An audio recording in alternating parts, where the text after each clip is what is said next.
এখন বর্ষাকাল, আর পশ্চিমবঙ্গ সহ ভারতবর্ষের অন্যান্য জায়গায় রাস্তাঘাটের যা বেহাল দশা, সেই রিলেটেড সুপ্রিম কোর্ট একটা জাজমেন্ট দিয়েছে পশ্চিমবঙ্গের, বিশেষ করে পশ্চিমবঙ্গের রাস্তাঘাটের যা অবস্থা। তো এই সিচুয়েশনে দাঁড়িয়ে সুপ্রিম কোর্টের এই জাজমেন্টটা খুবই খুবই খুবই খুবই ইম্পর্টেন্ট। তো এটা পরীক্ষার, যে কোনো পরীক্ষার জন্য, ইউপিএসসি তো বটেই, WBCS সহ অন্যান্য যে কোনো পরীক্ষা, প্লাস একজন ভারতীয় হিসেবে আমাদের কিন্তু এই কেসটা কিন্তু স্টাডি করতে হবে, এই কারণে যে রিসেন্টলি আর্টিকেল 21 এবং আর্টিকেল 19 ক্লজ 1 সাব ক্লজ জি রিলেটেড এই ভার্ডিক্টটা, ঠিক আছে? তো কি সেই ভার্ডিক্ট, চলো আমরা ইন ডিটেলসে স্টাডি করি। ওকে, তো বেসিক্যালি রিসেন্টলি সুপ্রিম কোর্ট এটা বলেছে যে safe Rhodes R now your fundamental rights, mind it, ঠিক আছে? যে সেফ রোড পাওয়া এটা একটা মৌলিক অধিকার। তো সুপ্রিম কোর্ট রিসেন্টলি এই ভার্ডিক্টটা দিয়েছে আর্টিকেল 21 এর সঙ্গে লিঙ্ক করে, ঠিক আছে? আর্টিকেল 21 কি বলে? Right to life and personal লিবার্টির কথা। তোমরা এন্টায়ার ভিডিওটা দেখতে থাকো, এখান থেকে তোমরা অনেক কিছু জেনে যাবে, ঠিক আছে? তো চলো, রিসেন্টলি আমরা একটা কেসের ভার্ডিক্ট দেখবো, যদিও কেসটা অনেক পুরনো, কিন্তু ভার্ডিক্টটা এসছে কিন্তু রিসেন্টলি এসছে, ঠিক আছে? 30 জুলাই 2025 ভার্ডিক্ট এসছে। অ্যাকচুয়ালি উমরিপু প্রতাপপুর, হ্যাঁ, UPP tollway private limited versus MP road development corporation and another, এই কেসের ভার্ডিক্ট এসছে 30 জুলাই 2025। তো কি সেই কেস, এন্টায়ারলি আমরা ডিসকাস করব, এবং তার সাথে সুপ্রিম কোর্টের যে ল্যান্ডমার্ক যে জাজমেন্ট কি আছে সেটা আমরা এর সাথে সাথে দেখব, ঠিক আছে? চলো, তো কেসের ব্যাকগ্রাউন্ডটা একটুখানি দেখে নিই। ইউপিপি টোলওয়ে, ঠিক আছে, অ্যাকচুয়ালি একটা রাস্তা আর কি, ওকে? সেটা উমরিপু প্রতাপপুর, ইউপিপি। ওকে, তো কি হয়েছে না, ইউপিপি টোলওয়ে নামে একটা বেসরকারি কোম্পানি, মধ্যপ্রদেশ সরকার পরিচালিত সংস্থা, সেটা হচ্ছে এমপি রোড ডেভেলপমেন্ট কর্পোরেশন, ওকে, MPRDC, ভালো করে মন দিয়ে শুনবে, খুবই ইম্পর্টেন্ট। এর সঙ্গে একটি চুক্তি স্বাক্ষর করেছিল। কি স্বাক্ষর করেছিল না, এর আন্ডারে একটি রাজ্য সড়ক, হ্যাঁ, স্টেট হাইওয়ে তৈরি ও পরিচালনা করার জন্য, খুবই সিম্পল কথা, ওকে? সেটা নাম হচ্ছে ইউপিপি, যেটা আমরা পড়লাম, দেখো এই যে জায়গাটার নাম, ওকে, উমরিপু প্রতাপপুর, ইউপিপি, ওকে? এটা অ্যাকচুয়ালি রাস্তা একটা, ওকে, ঠিক আছে? তাহলে কি বলেছে, ইউপিপি টোলওয়ের সঙ্গে তাহলে কার সঙ্গে কথা হয়েছে? MPRDCর চুক্তি হয়েছিল। গল্পটা ভালো করে শুনবে, এখানে বহু কিছু জিনিস আছে, অনেক কিছু জিনিস জানতে পারবো আমরা, ঠিক আছে? তোমরা ইউপিএসসি দাও তাদের জন্য তো ডেফিনেটলি খুবই ইম্পর্টেন্ট, WBCS এর জন্য ডেফিনেটলি ইম্পর্টেন্ট, ঠিক আছে? রিসেন্ট ভার্ডিক্ট এটা শুনে রাখো। তো কি হয়েছে, চুক্তি অনুযায়ী কাজ শুরু করার পর বিভিন্ন সমস্যা হয়, যেমন অনুমোদনের দেরি, অতিরিক্ত খরচ এবং সময় মতো পেমেন্ট না পাওয়া, ঠিক আছে, যা যা হয়। তো এইসব কারণে কি হয় না, ইউপিপি কোম্পানি ক্ষতিপূরণের দাবি তোলে এবং পুরো বিষয়টি তারা একটি বেসরকারি আরবিট্রেশন ট্রাইব্যুনালে নিয়ে যায়। অর্থাৎ সরকার নয়, বাইরের, মানে সরকার ছাড়া বাইরের লোকজনকে দিয়ে তারা আরবিট্রেশন করতে চেয়েছিল। কারা? ইউপিপি টোলওয়ে, মন দিয়ে শুনবে, ঠিক আছে? কিন্তু সরকার বলে, কি বলে, যে এই চুক্তি তো সরকারি রাস্তা তৈরি সংক্রান্ত, রাইট? তাই এই মামলার বিচার রাজ্যের নিজস্ব ট্রাইব্যুনালেই হওয়া উচিত, according to MP arbitration tribunal act of 1983, ঠিক আছে? জেনে রাখো। তাহলে গল্পটা কি বলেছে, সেই ইউপিপি টোলওয়ের সঙ্গে মধ্যপ্রদেশ গভর্নমেন্টের একটা চুক্তি হয়েছিল, যে রাস্তা তৈরি এবং তাকে মেনটেন করার রিলেটেড। তো যা টাকা পয়সা প্রজেক্টের জন্য যা বরাদ্দ হয়েছিল, পরে যখন কাজ শুরু করে তো তার জন্য টাকা পয়সা এক্সপেন্ডিচার অনেক বেড়ে যায়, তো ইউপিপি টোলওয়ে বেশি টাকা ডিমান্ড করে, তো যেইটা কি করে মধ্যপ্রদেশ সরকার দিতে অস্বীকার করে, দেরি হয়, ঠিক আছে? তো এই কারণে ইউপিপি টোলওয়ে কি বলে, যে চলো আমরা প্রাইভেট আরবিট্রেশনে যাই, সেখানে আমরা বিষয়টাকে, মামলাটাকে মিটিয়ে নিই। কিন্তু মধ্যপ্রদেশ সরকার কি বলে, মানা করে, ঠিক আছে? এই হচ্ছে কেসের শুরুয়াত। ফাইনালি কেসটা এদিক ওদিক করে সুপ্রিম কোর্টে যায়, ওকে? সেখানে কি বলে, প্রথম কথা বলে যে এই যে আরবিট্রেশনের কথা ইউপিপি টোলওয়ে যে বলেছে, যে চলো প্রাইভেট কোনো বডিকে দিয়ে আমরা এই আরবিট্রেশন করিয়ে নিই, এটা গ্রহণযোগ্য নয়। প্রথম কথা হচ্ছে এটা, ঠিক আছে? সুপ্রিম কোর্ট বলে সরকার বা সরকার পরিচালিত সংস্থার সঙ্গে যদি রাস্তা বানানোর মতো কোনো সরকারি কাজের চুক্তি হয়, তাহলে সেটা নিয়ে ঝামেলা হলে বেসরকারি ট্রাইব্যুনালে নয়, রাজ্যের ট্রাইব্যুনালেই মামলা হতে হবে।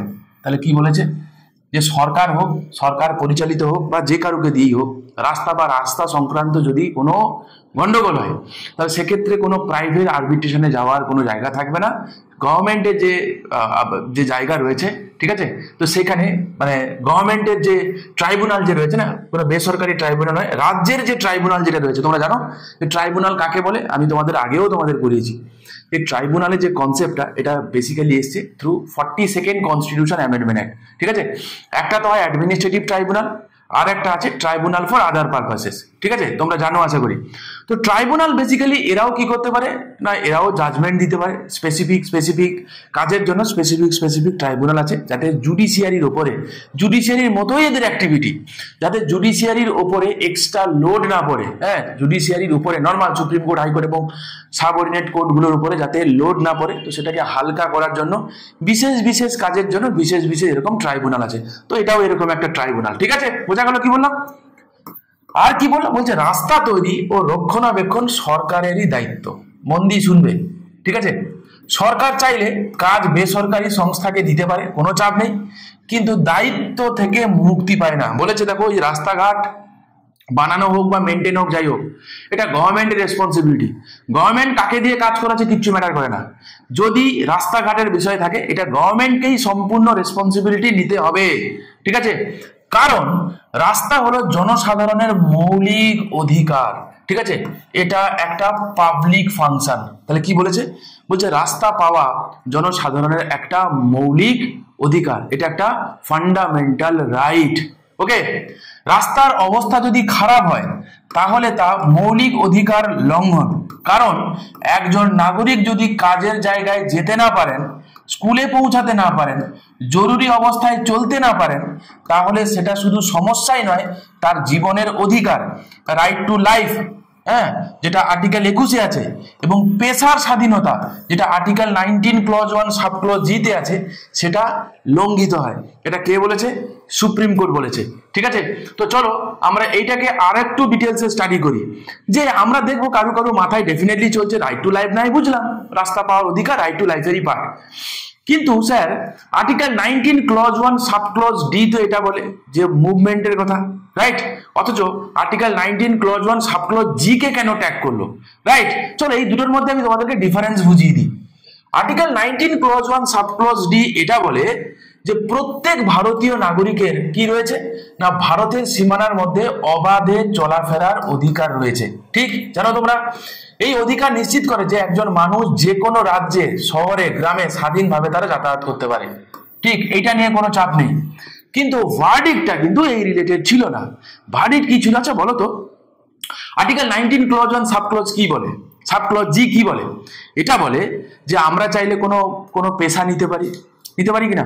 এবারে ধরে নাও একজন ব্যক্তি যিনি চিকিৎসক, ঠিক আছে, এবারে তিনি বা একজন টিচার XYZ কোনো, বা একজন ভেন্ডার, যাই হোক, রাস্তার অবস্থা যদি খারাপ হয় তাহলে কি হবে না, এদের কি হবে না, এদের নর্মাল রাইট টু প্রফেশন যেটা আছে না, সেটা কি হয়, ভায়োলেট হয়। এবং এই কারণে সুপ্রিম কোর্ট কি করেছে, আর্টিকেল 21-এর সাথে এটাকে আর্টিকেল 19 ক্লজ 1 সাব ক্লজ জির সাথে কি করেছে, এটাকে ট্যাগ করেছে। সুপ্রিম কোর্ট বলেছে যে নিরাপদ রাস্তা কেবল চলাচলের বিষয় নয়, এটি সরাসরি মানুষের জীবিকা, পেশা ও মর্যাদার সঙ্গেও যুক্ত, ঠিক আছে। এই কথাগুলো আমি এই কারণে রেখেছি, সুপ্রিম কোর্টের যে ভার্ডিক্ট আছে ওই ভার্ডিক্টটাকেই আমি বাংলা তর্জমা করে আমি তোমাদেরকে মানে তোমাদের সঙ্গে আমি শেয়ার করছি, যাতে তোমরা বিষয়টা খুবই ইজিলি বুঝতে পারো, ঠিক আছে। এগুলো কোনোটাই আমার কথা নয়, সুপ্রিম কোর্টের যে ভার্ডিক্ট যেটা এসছে না, সেই ভার্ডিক্টেরই বাংলা তর্জমা এটা।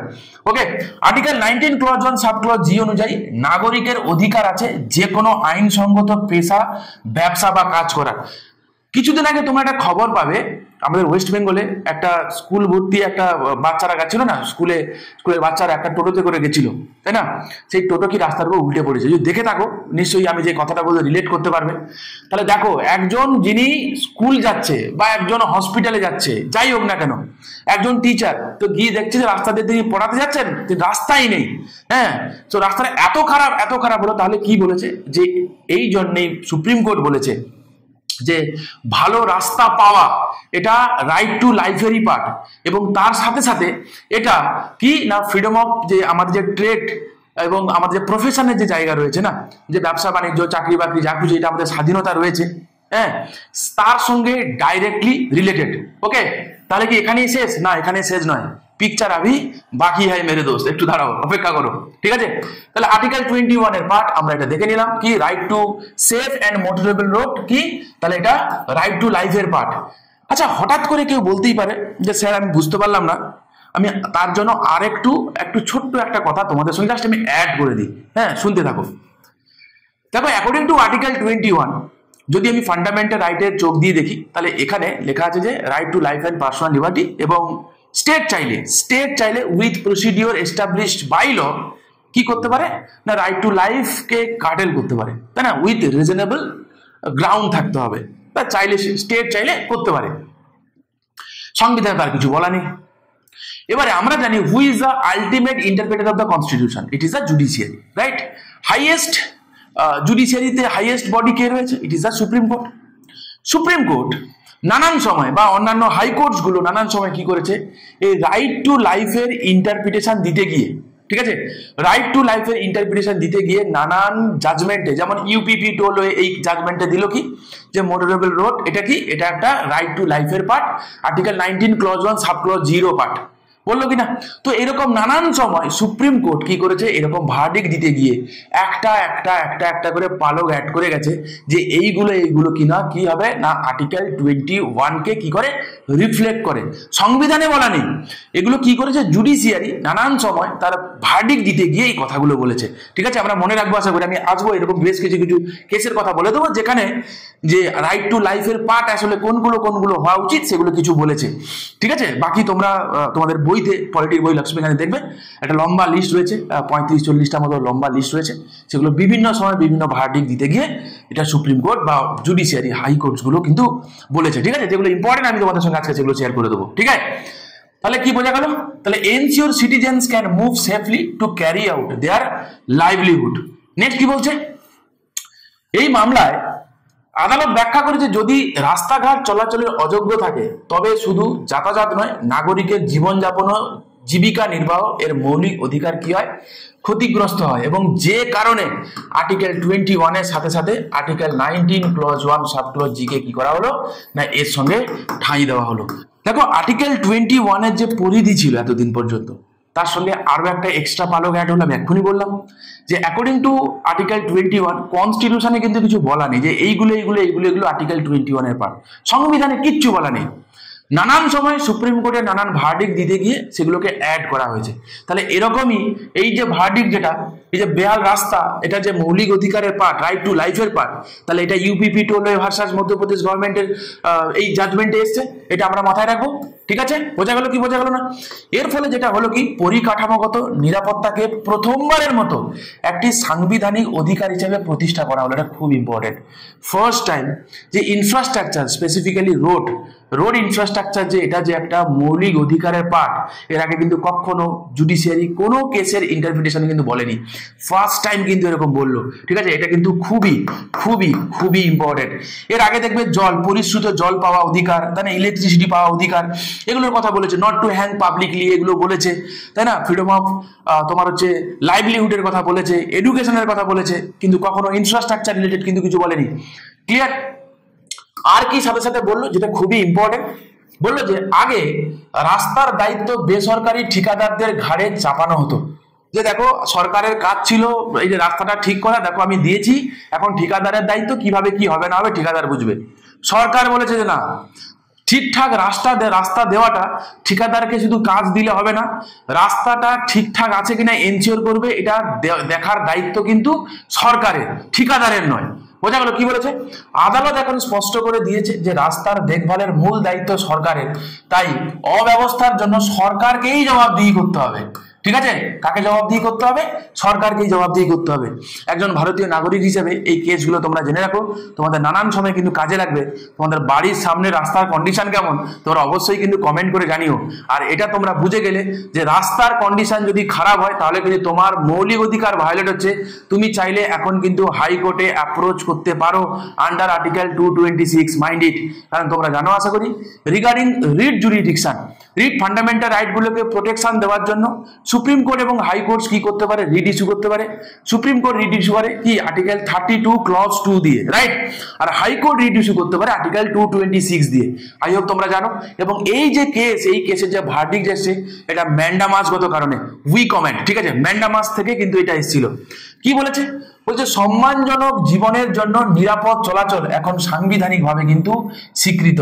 একজন নাগরিক যাতে নিরাপদভাবে কর্মস্থলে যেতে পারেন, চিকিৎসা পেতে পারেন, যে কোনো প্রয়োজনে নির্বিঘ্নে চলাফেরা করতে পারেন, সেটিকে আদালত ডিগনিফাইড লাইফের অবিচ্ছেদ্য অংশ হিসেবে এটাকে কি করেছে না স্বীকৃতি দিয়েছে। ঠিক আছে, আমরা মনে রাখবো আশা করি। বিভিন্ন সময় কিছু ল্যান্ডমার্ক জাজমেন্ট এসছে, এছাড়াও প্রচুর জাজমেন্ট আছে যেগুলো ইম্পর্টেন্ট, সেগুলো আমি তোমাদের সঙ্গে শেয়ার করছি। হ্যাঁ, প্রথম কথা মেনকা গান্ধী কেস। হ্যাঁ, সেখানে কি বলেছিল, right to travel abroad. I hope তোমরা জানো যে সেটা কিন্তু যে procedure established by law and due process of law, এই দুটোর যে ইন্টারপ্রিটেশন, একটা ওয়াইড ইন্টারপ্রিটেশন, সেটা কিন্তু আমরা দেখবো যে মেনকা গান্ধী কেসে এসেছিল। তোমরা অলরেডি দেখো আমাদের এই ইউটিউবে ইম্পর্টেন্ট কিছু কেস আমি অলরেডি করিয়ে রেখেছি, তোমরা কেউ চাইলে ওগুলো দেখতে পারো, তোমাদের কিন্তু কাজেই লাগবে। ঠিক আছে, দেখো তোমাদের যদি ইউপিএসসির জন্য পড়াশোনা করতে হয় না, WBCS এর মেন্সের জন্য যদি পড়াশোনা করতে হয়, তাহলে কিন্তু এক স্টেপ নয়, বেশ কয়েকটা স্টেপ এগিয়ে জেনুইনলি ডেডিকেটেডলি পড়াশোনা করতে হবে। না হলে কিন্তু বাবা এখনকার সময় যা এমনি যা কম্পিটিশন চলছে, টাইম পাসের জায়গা আর নাই। ঠিক আছে, জেনুইনলি পড়াশোনা করতে হবে, জেনুইনলি। ওকে, আর কি বলেছে না ফেয়ার প্রসিডিওরের কথা বলেছে, তোমরা জানো আশা করি যে due process of law and procedure established by law, এই প্রসিডিওর এস্টাবলিশড বাই ল এর পজিটিভ ওয়াইড ইন্টারপ্রিটেশন দিয়েছিল, মনে আছে আমি করিয়েছিলাম তোমাদের। হ্যাঁ, যে সেটা ফেয়ার হতে হবে, সেটা রিজনেবল হতে হবে, জাস্ট হতে হবে, এই কথা বলেছিল। আর কি না ফ্রান্সিস কোরালি কেসে 1981-এ কি বলেছিল, right to life with human dignity. এটা কি রাইট টু লাইফের পার্ট বলেছিল। ওলগা টেলস, ভয়ঙ্কর ইম্পর্টেন্ট এটা, রাইট টু লাইভলিহুড, হ্যাঁ এটা আর্টিকেল 21 এর পার্ট বলেছিল। Sunil Batra case 1978, right of prisoners, তাদের কথা বলেছিল। এবং কি বলছে Sarla Barse case 1983, Sheela Barse case, my mistake, Sheela Barse case, যেটাতে কি বলেছিল, protection of children in custody, এটা আর্টিকেল 21 এর পার্ট বলেছিল।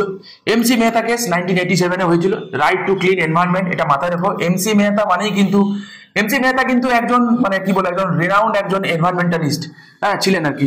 তো যেই কারণে দেখবো এইটার সঙ্গে দিল্লির পপুলেশনের Delhi pollution, not population, Delhi pollution related কিন্তু একটা ইম্পর্টেন্ট ভার্ডিক্ট রয়েছে, সেই রিলেটেড কিন্তু একটা কারেন্ট অ্যাফেয়ার্সও আছে রিসেন্টলি, তোমরা দেখবে।